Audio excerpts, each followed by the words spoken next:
Did you ask a question about Simply Dreaming Oh, yes, on Facebook. and the sashing? Yeah, it's a project I've looked at a few times and I'm really tempted to have a go. But was there some query about um the smaller inside problem with fitting with the outside or something when it comes to putting it together? No, it should be pretty straightforward. You've got as long as you can put the whole quilt flat, you want to you'll wind up with two pieces. You'll wind up with months 1 through 5 quilted and everything, and that is going to be a square. Yeah, And then you will wind up, so month 7 through 11 it is the border. So you'll end up with a big square with a square hole in the middle of it, right? yeah. Month 6 is a border that is actually acting kind of as a sashing cover up, if you like. So as long as you can cut the center, square up the center, and then square up the hole in the middle of the border piece so that they are the correct size, you should be good to go. Right. And I think the key for that is to have it all on a flat surface. Now, when we did it, so it's fascinating how much we learned over the last 4 years, because Simply Dreaming came out in 2019. And I think that all things being equal, I think we're a lot more relaxed and confident about what we're doing. We being everybody in the Meaning of Life Designs community. And back then, it was the first time that we ever attempted literally a giant quilted in the hoop project. Yeah. But let me pop the whiteboard up on the screen, and I will see if I can draw you a picture. So can you see my big whiteboard Yeah. right here? Yeah. So let's see, where are my whiteboard controls gone? Um, we want to, okay. So if you have, is that, okay. If you have the center of the quilt as a square, right? Okay. And then you have the outside part, which has a hole in the middle of it. I don't know that this is, oh, maybe it is. Okay.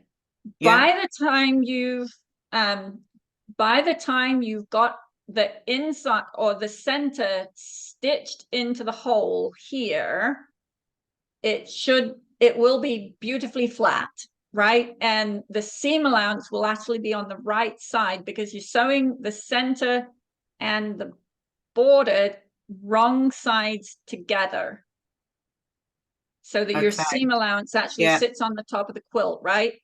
Now, in an ideal world, and so somebody actually asked the question this more, it was a different Christine, I think, who asked in the Zoom questions, let's see, since Simply Dreaming came out, I understand that you developed an easier way to join and or do sashing for other products. Will this method work for Simply Dreaming? Now that wasn't you, right? No, that wasn't That was me. a that was a No. different Christine. And so what Christine is referring to is the sashing technique that I created for Mel's Practical Joy. And we have videos actually available on our YouTube channel, and I will show you exactly where that is. in Hi, just a honey, I'm moment. home. So Oh. you can. Hi, ladies. Hello. A long day.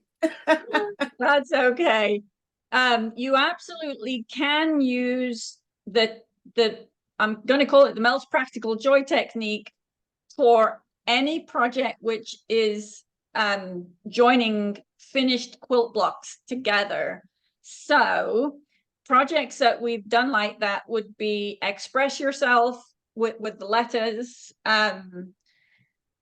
Let's see, the original Christmas ornaments collection. I think the Table Runner has the quilted in the hoop blocks that you could stitch together. The Heart to Heart baby quilt. We had a sash, we had finished quilt blocks that we sashed together there. Any of those projects, anytime you've got sashing joining quilt blocks together, you can use the new technique. Now, my first thought was it's not possible to do it for Simply Dreaming because we're not actually joining quilt blocks together. We've literally got two pieces that we're going to piece together. But as I'm talking to you, Christine, I'm actually contemplating changing my mind. Anyway, that's what I was going to ask, whether that technique could be used for that project. Well, let's explore this. So if you have let's see, if you're going to piece this square, let me see if I can figure out drawing these guys with colors in the middle. Okay, this hopefully will work. Okay, that's better. Okay, so we've got the two squares. We're going to put that in there. Does it have anything like alignment? Probably not. So that's kind of sort of in the middle there, right? Yeah. And I kind of think that it's possibly not going to be sophisticated enough. Maybe it is. Oh, there we go. That's the color. I'm like, how do we change the color on this? Maybe we don't. Okay. If this is the finished size, right? Yeah. Then you want to add a seam allowance around the outside of this guy. So that is more than likely going to look, or it's going to look something like that. So the darker green line is where you would be trimming, right? Yeah. For the hole in the middle of the border, the seam allowance actually needs to be on the inside there, right? Yeah. Does that make sense? Yeah. Okay. So the biggest, trimming this up is pretty straightforward and easy, right? Trimming this up, if you allow a 1/2 inch seam allowance, then however big this needs to be, you're going to add an inch, so you've got 1/2 inch on the top, 1/2 inch on the bottom, 1/2 inch left, 1/2 inch right. Okay. Yeah. This guy, when you're cutting the hole, you know how big this bit is going to be, so you want to actually shrink it an inch on both sides, right? Yeah. My current wisdom, which I did not have at the time, is that as long as this is square and it's centered within, you know, within a reasonable range, as long as the hole in this is also square and centered and an inch smaller than the finished size for this, you're good to go. Just simply stitch them together, and then the month 6 border sits on the top and covers that seam, Oh, okay. right? Yeah. Now, if we eliminate the concept of a seam allowance and use the new sashing technique, then you figure out how big this is going to be and you trim it exactly to however big that is. And then the hole that you would cut in here is exactly the same size.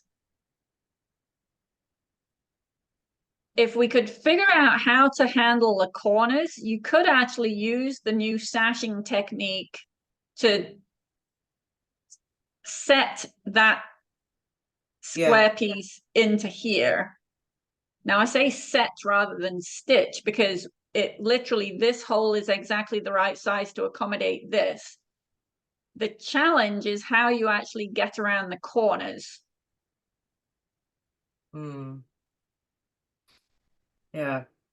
Um,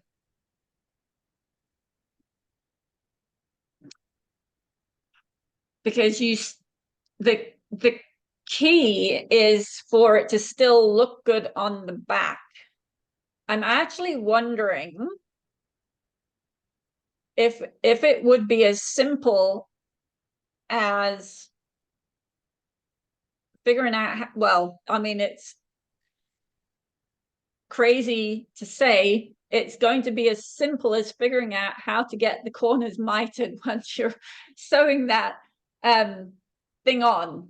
Yeah. So that definitely will require a little sitting and thinking and cutting some fabric out and playing with it Right. to see how that works. Having said that, the thing about the way that we do it is that from the back of the quilt, and I don't know if you saw my post, but Brenda from the Copper Needle came down the other day, I saw that. Yeah. and I was teaching her how to do the quilting in the hoop because she wants to teach this Simply Dreaming as a class up in Payson. And so we were actually looking at the quilt and I was showing her the construction, and from the back of the quilt there is a very faint seam line that you can see where the join has been made between the center and the border. To some extent, using this new sashing technique, even though it might be possible, it's going to be a lot more visible on the back Mm. than the way that we're currently doing it. Right. Okay. So let me just see. Susan just popped something in the chat. I'm going to just have a look at that.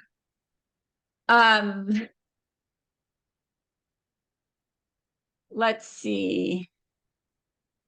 So Okay. Susan Yeah. said just bind them both and drop the center and then zigzag together with a zigzag stitch. Susan, that's not going to give you a very strong result because of the size of the quilt. Yeah, I'm not comfortable with that.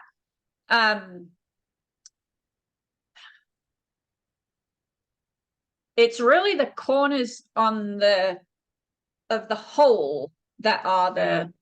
the challenge point. But Let me have a think Marion about and it. And Judith have said that they did the smaller version and it just went together fine. So yeah, it does go together really well. We've yeah, had yeah, lots then of people stitch up Simply Dreaming, the small version and the big version, and it's really not a big deal just doing it. okay, that's Um, fine. yeah, but I will say, especially if you're doing the big version, get as much of the quilt on a flat surface as you can. Okay. That really is the key. And just changing the subject slightly, the flying geese from the one behind you, Yep, the 3D collection. I've been using those. I've started a temperature quilt. Uh-huh. So I've Oh, I love where you're going with this.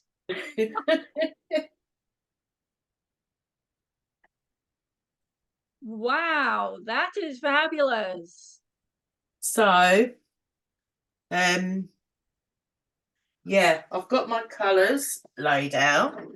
I'll just get my other piece. So for anybody who hasn't seen a temperature quilt, it's a 365-day project where you take the temperature every day or whatever your increment is, I've and got 3-degree increments. okay, That's my heading. beautiful. And you've even used I've the used the diamond and the square squares. blocks from the corners, right? Yeah, I did enlarge them just slightly. Uh-huh. Um, so yeah, so there's my range of colours. That is going to be amazing. Oh, I Yeah. love this, Christine. Who I knew? don't get the range of temperatures like you do.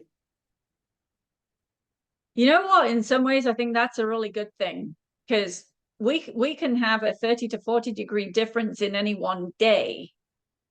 No, And it's then we actually did we actually went down to freezing last week here in Phoenix. So 32 degrees. Actually, I think we were at 29 degrees at one point, and then we have the possibility going all the way up to I think 116, 117 is the maximum no, that we I've don't seen get it. that. It was -5 overnight a couple of nights ago, and that's probably one of the lowest that it's been here for a long, long time. Well, you'd know that anyway. So yeah, Yeah, yeah. but the sea isn't freezing, right? No, At least not on the surface. I wouldn't no. want to run in it. Brighton Beach still stands. Okay, good. Because my sister has been sending me photographs from Sweden, where they are, and the Baltic Sea has actually frozen, Oh, yeah, no, we don't which get that. is like yikey crikey. So So yeah, Vic, I've been messing about with this temperature quilt and sort of getting my colours organised and stuff like that. So yeah. that's fabulous. So Vicky said, are you using high and low temperatures for the day? Just the high or just No, the low? I'm Or the centre of the flying geese represents what the temperature is where I am at midday. okay, The wings of the flying geese, I've got 4 colours. White for snow. This is the stitching, not the fabric, the stitching. okay. White for snow, yellow for sun, grey for cloud, and dark grey for rain. Wow. So Because you're I don't, literally paying attention every single day of the year. yeah. So I don't think you can see this the stitching. You can see it quite well in daylight. That one's the dark grey. I see that. Yeah, I see you've got, so number 3 in from the right hand side looks like it was yellow for a sunshiny day, Yeah. followed There by is another one dark day day. of snow. Yeah. Wow. Now, how are you going to arrange everything when you're done? Well, this is my design. And Polly says, is the entire quilt made of the flying geese? um, yeah, I've worked out the sizing and everything. I am going to put just between each month because I've got the month. Okay, beautiful. So you'll have the month and then the flying geese, and Uh-huh, then the next month and the flying geese. So it's almost like a chart. right. In between each month, I will just put an inch probably of a neutral colour. Uh-huh. Yeah, and I've worked out the sizings roughly. Now, you are quilting in the hoop whilst you're going along, right? Yeah, I'm doing So 6 days at a time okay, because perfect. the flying geese are in batches of 6, so I'm doing 6 at a time. Right. So given that you are quilting this in the hoop and you're going to end up with lots of strips, this is where you could use the new sashing technique to join Yeah, them together and yeah, have that's that what I be thought.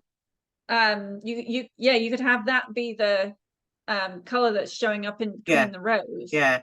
I've used a mesh stabilizer. Okay. I did use the clean and tear, but I thought it felt quite stiff. Uh-huh. So I have used a mesh, which is a little bit softer. Okay. The thing with the ultra clean and tear is that if you were to wash the quilt, that will eventually disintegrate. Right. But if you're not going to wash it yet, then the mesh could be a little softer Yeah, yeah, on it. Yeah. So there's Polly has lots of questions. So yes, the entire quilt's made up of flying geese with the lettering, and then you've got the color code in the diamond and the square blocks from yeah. the 3D collection. How Polly says, how did you come up with your choice of lettering? Because it's awesome. Now, is While that I'm something that driving you around, created? I do. It Is this alleviates something the using boredom. it? Were you using the alphabets on your machine, or did you create them in the software? No, I bought them. I think I got them from Etsy or something. Okay. Just the applique. Okay. Um, yeah, I just wanted the title for the 2024. Right. And for each of the months.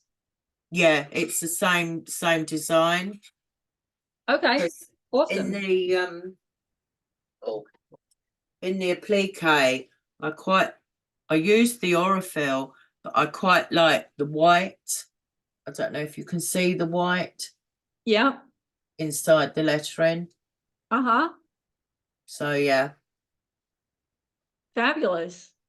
Now, Joe says that she said, speaking for everybody, we would all enjoy progress photos. I'll post them on Facebook. That would be awesome. Yeah, maybe give us a monthly shot at how it's coming along. This is brilliant. Vicky said it's a fascinating way to do a temperature quilt. I've been thinking about one for several years now, and we can range from about minus 15 degrees to about 108. Yeah, Yeah, haven't got that's a that range big here. range, right? So when you figured your range, so you said you have 3 degrees per color, Yeah, and how many colors do you have? 12. Okay, so you're going with a 36-degree I've got high and low. the first, the lowest colour is 0 degrees and under. Okay, And then it's all 3 degree increments up to 31 and over. okay. And So in that Brighton, keeps it, 31 degrees is, and you're talking Celsius, not Fahrenheit, yeah, yeah. just in case anybody's wondering. It just 12 is quite a good colour range Mm-hmm. to have everything fit in as well. Yes, yes. And I've had this fabric for quite a while. So it's fossil fern. Okay. That a Benetex? Yeah, Okay. yeah. Well, So I'm excited for this coming along. And yeah, Joe, thank you for saying we would definitely all love to see some progress photos. right, And okay. never in a million years would I have thought of these flying geese showing up in a temperature quilt, but it's almost like now I want to make one.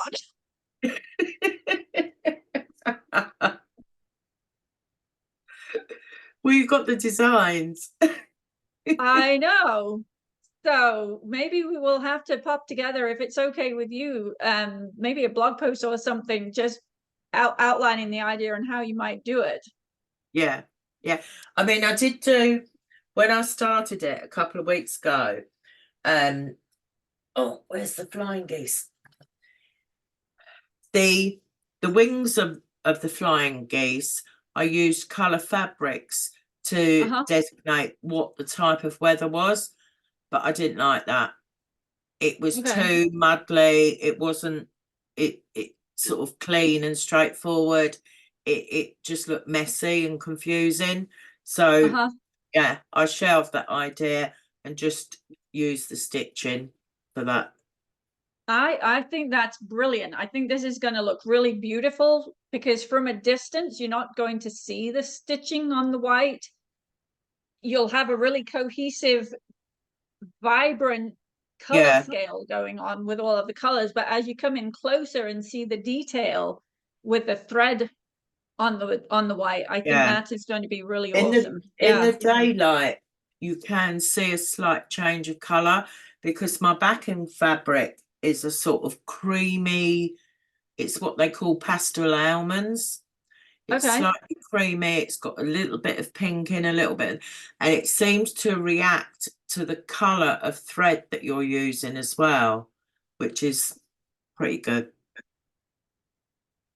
I am so glad you said that. It's fascinating how fabric and thread can change colors in Yeah, front of you when you put different yeah, combinations together. yeah, I frequently find that, with the Arfil thread, I have probably 4 different shades of what you might call ivory. And when they're in the thread drawer, they all look pretty much exactly the same. But when you get them all out and you put them down on a piece of fabric mm, that's also sort of ivory, all yeah, of a sudden you see the really yeah. different colors that you've got. Yeah, yeah. This background fabric, this pastel almonds is good. It's got odd little dots of blue in it every here and there, and yeah. This is fabulous. I am so excited for this quilt, Christine. Okay, let's see. Vicky has another question. Sarah, do I have a log cabin? Not an in the hoop, I'm assuming that you mean an in the hoop log cabin. No, I do not. Or do I? Um,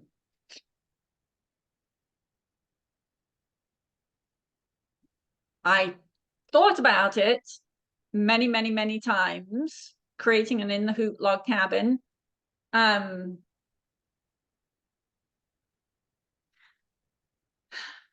if we do have one, I'm not convinced that it's a published thing. Let me think about that and get back to you all. Um, well, thank you, Christine. I'm glad the other Christine asked question, which led me to you. Um, and Okay, yeah, remember to give us a monthly update on your temperature quilt. I'm okay. really excited for I will. this. Thank you.